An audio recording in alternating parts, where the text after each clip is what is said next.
विद्यार्थियों, आज की हिंदी कक्षा में आपका स्वागत है। आज हम पढ़ेंगे वसंत भाग 2 में संकलित पाठ 16 भोर और बरखा। इसकी कवयित्री हैं मीराबाई। सबसे पहले हम मीराबाई के विषय में समझ लेते हैं। मीराबाई हिंदी साहित्य की महान एवं सुप्रसिद्ध कवयित्री रही हैं। कृष्ण भक्ति धारा की वे प्रमुख कवयित्री मानी जाती हैं। इनके विषय में कहा जाता है कि वे श्री कृष्ण की दीवानी थी। श्री कृष्ण को पति रूप में पूजती थी, यानी श्री कृष्ण की आराधना वे पति रूप में करती थी। इनका जन्म राजस्थान में हुआ था। इनके विषय में कहा जाता है कि जब वे छोटी थी तो एक बारात को देखकर उन्होंने अपनी माता से पूछा था कि इस बारात में कौन कहाँ जा रहा है। तब माँ ने कहा कि इस बारात में एक दूल्हा अपनी दुल्हन को लेने के लिए जा रहा है, यानी उसका विवाह होने जा रहा है। तब मीरा ने पूछा था कि क्या मेरा भी विवाह होगा। तो माता ने कहा कि हाँ, तुम्हारा भी विवाह होगा और तुम्हारा दूल्हा भी आएगा। फिर जिज्ञासावश उन्होंने कहा कि मेरा दूल्हा कैसा होगा, कहाँ है। तब माता ने उन्हें बहाने से श्री कृष्ण की प्रतिमा को दिखलाया और कहा कि यही तुम्हारा पति है, इसी से तुम्हारा विवाह होगा। तो सरल हृदय मीरा ने श्री कृष्ण को ही उसी समय अपना पति मान लिया और उनकी आराधना करने लगी। सामाजिक दृष्टि से उनका विवाह तो किसी लौकिक व्यक्ति से होना ही था। तो उनका विवाह सिसोदिया राज परिवार में उदयपुर के महाराज भोजराज के साथ हो गया। भोजराज मेवाड़ के महाराणा सांगा के पुत्र थे। विवाह के बाद भी श्री कृष्ण की भक्ति में मीरा लीन रही। शीघ्र ही भोजराज का देहांत हो गया। मीरा भोजराज के देहांत के बाद भी कृष्ण की भक्ति में लीन रही। पहले सती प्रथा थी। पति की मृत्यु के बाद पत्नी को पति के शव के साथ चिता में जल जाना पड़ता था। राजस्थान में यह प्रथा थी। मीरा ने इस प्रथा का विरोध किया। उन्होंने लौकिक पति भोजराज के साथ चिता में जलना स्वीकार नहीं किया और उन्होंने अपने श्रृंगार का भी त्याग नहीं किया, क्योंकि वे श्री कृष्ण को अपना पति मानती थी। श्री कृष्ण की पत्नी के रूप में श्री कृष्ण की पूजा करती थी, इसलिए उन्होंने अपने श्रृंगार का भी त्याग नहीं किया और कृष्ण की भक्ति में लीन रही।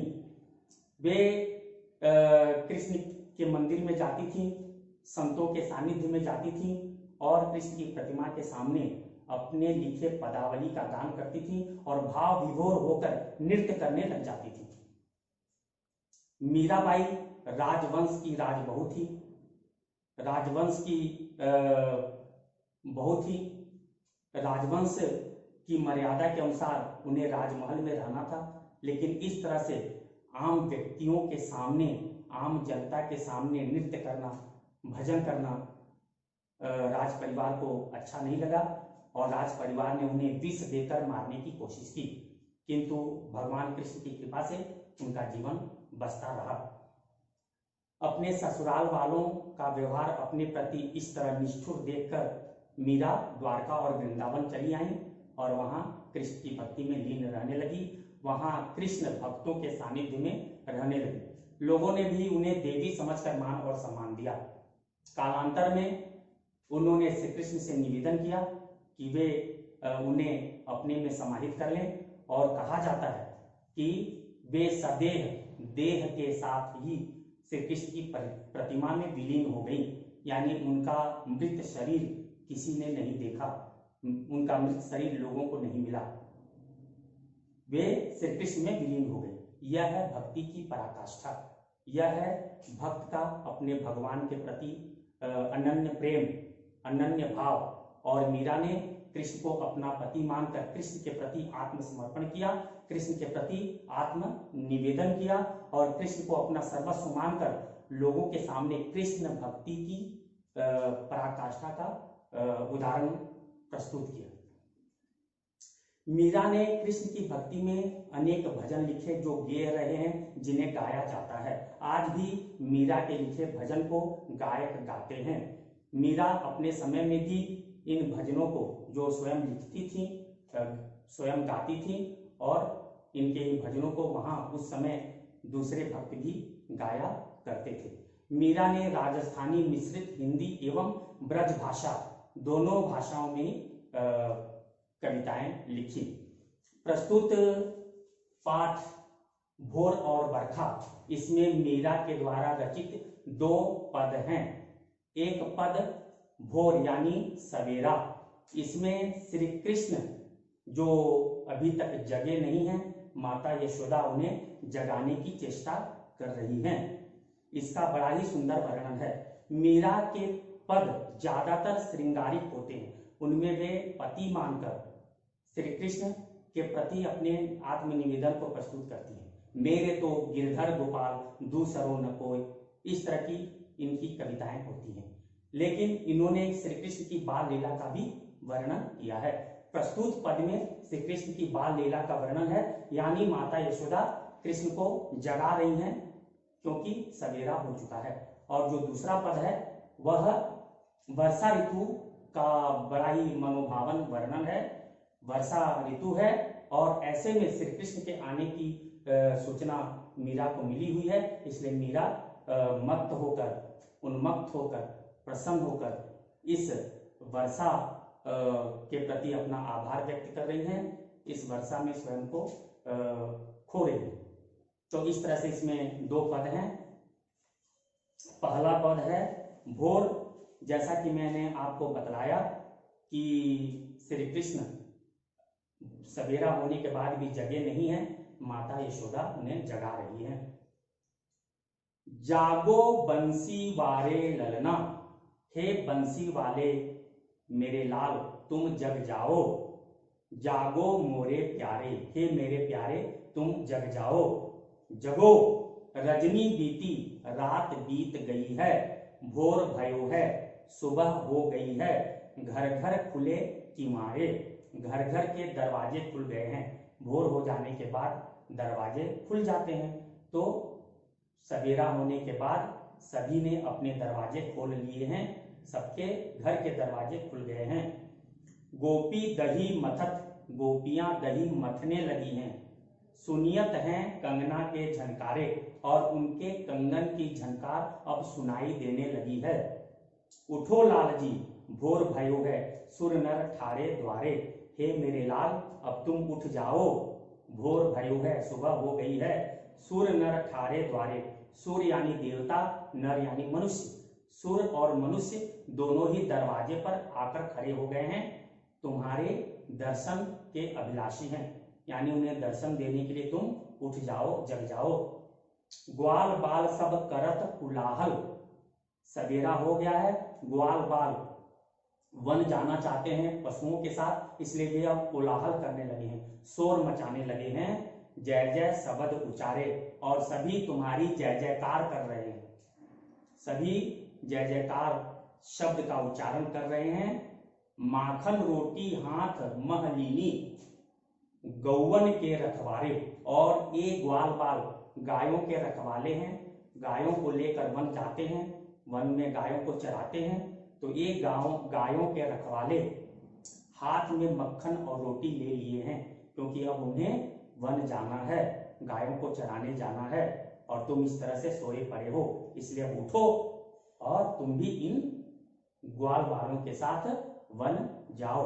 यानी इस तरह से माता यशोदा कृष्ण को जगा रही हैं। मीरा के प्रभु गिरधर नागर शरण आया को तारे, यहाँ मीराबाई कहती हैं कि मेरे प्रभु गिरधर नागर हैं, जो शरण आए हुए प्राणियों को तारते हैं, उन्हें मुक्त करते हैं। तो इस तरह से मीराबाई कृष्ण भक्ति को इस पद में दिखला रही हैं।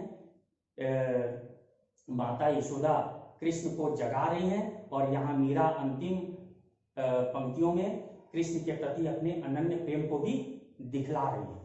तो इस तरह से इस पंक्ति में हम वात्सल्य भाव और साथ में भक्ति भाव को भी देख सकते हैं। दूसरा पद है, इस पद में सावन का समय है, वर्षा हो रही है, मंद सुगंध पवन प्रवाहित है, और ऐसे में मीरा को पता चल गया है कि उनके हरि यानी श्री कृष्ण उनसे मिलने आने वाले हैं। इसलिए मीरा मुग्ध होकर इस सावन को मन भावन कर रही है और कृष्ण की बात जोह रही है। अब हम दूसरा पद समझते हैं। बरसे बदरिया सावन की बदरिया बरस रही है। सावन की मन भावन की, सावन की यह बदरिया मन को भाने वाली है, मन को प्रसन्न करने वाली है। मन को प्रसन्न करने वाली सावन की यह बदरिया बरस रही है। सावन में उमग्यो मेरो मनवा, मीराबाई कहती है कि सावन में मेरा मन उमड़ रहा है, आनंदित हो रहा है। उमग्यो मतलब आनंदित होना, प्रसन्न हो रहा है। भनक सुनी हरि आवन की, हरि यानी कृष्ण के आने की भनक मिल गई है, सूचना मिल गई है।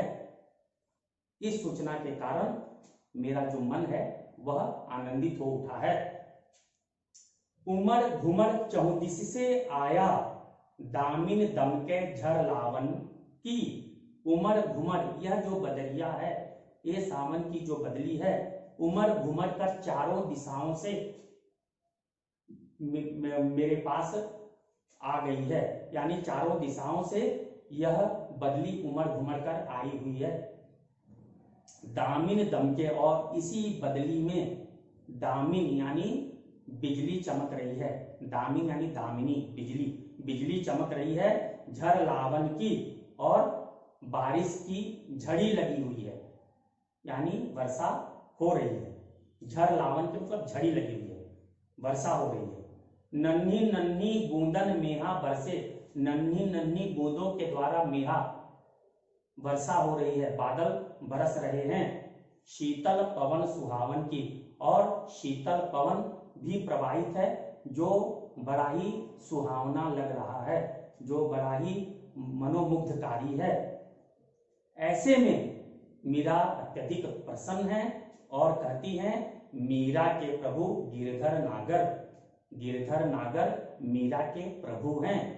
आनंद मंगन गावन की, और चूंकि उनके आने की सूचना मिली है और सावन जो मन भावन है और शीतल मंद सुगंध पवन भी बह रहे हैं और साथ में वर्षा की झड़ी भी लगी हुई है, ऐसे समय में कृष्ण के आने की सूचना के कारण मीरा आनंद मंगल गान गाना चाहती हैं, आनंद होकर मंगल गान गाना चाहती हैं, गा रही हैं। तो इस तरह से यहाँ मीराबाई ने सावन की सुंदरता का भी वर्णन किया है, यानी प्रकृति वर्णन किया है।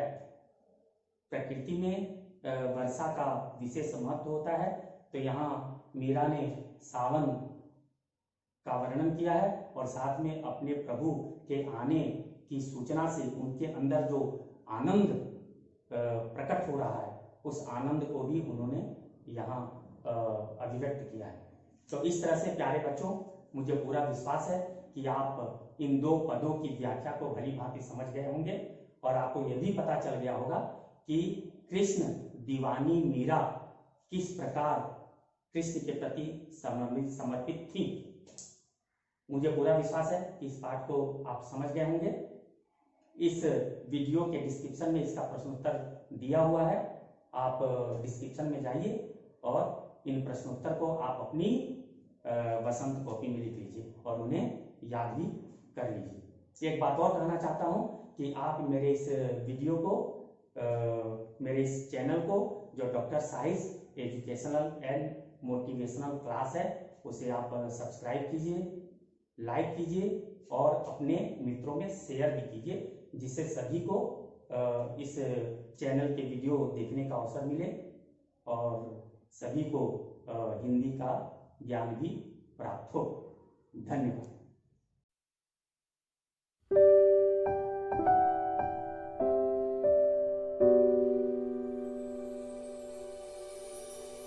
you